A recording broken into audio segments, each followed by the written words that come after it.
Nós estamos hoje na BR-262, uma das BRs mais importantes do Mato Grosso do Sul e também do Brasil. E vamos falar um pouquinho sobre a lei do descanso, que é aquela lei que obriga o motorista profissional a ter pelo menos 11 horas de descanso nos intervalos de trabalho. Nós vamos falar com o inspetor da PRF sobre esse assunto neste momento. A lei do descanso, ela já data, salvo engano, de 2015. E a ideia dela foi garantir aos motoristas profissionais, tanto de transporte de carga quanto transporte de passageiro, que eles também tivessem o direito ao descanso, como todos os outros trabalhadores têm. Então a ideia dela é o seguinte, que a cada 24 horas de dia, ele tenha pelo menos 11 de descanso. Pode descansar mais, só não pode descansar menos.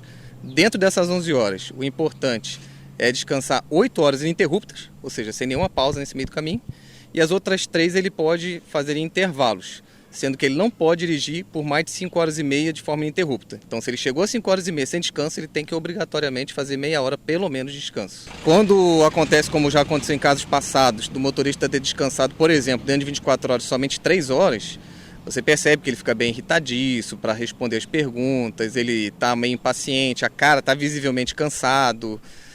O principal sintoma que a gente percebe é a irritação, ele fica bem irritado.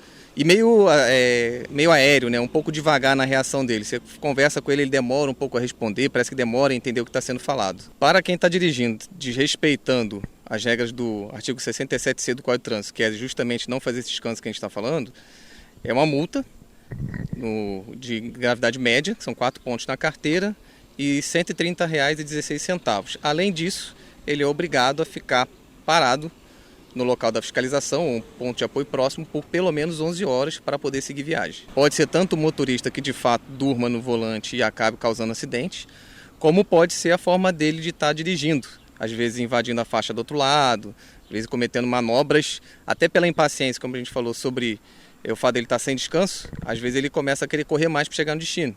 E aí ele vai fazer ultrapassagens indevidas, vai jogando veículos para fora da estrada e isso causa acidente também. Hoje a gente pode dizer que de 2022 para cá, aqui no nossa delegacia, a gente tem aproximadamente 350 notificações lavradas por falta do cumprimento do descanso. Os motoristas profissionais, seja transportador de carga, que se enquadra os caminhoneiros, como os transportadores de passageiros, como no caso o motorista de ônibus.